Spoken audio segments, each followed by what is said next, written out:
Good morning, Gutter friends. Today's activity, we have bowling on the green, but I'm on the sidewalk.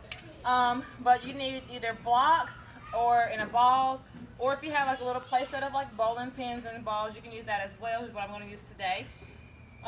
They didn't really set up well on the grass, so I'll have them on the pavement. But the purpose of this game is to go outside, enjoy the fresh air, let your child just use their skills and to roll the ball and knock the pins over. So I want to demonstrate that.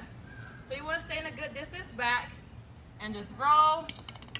Well, that one wasn't good, but and knock the pins over.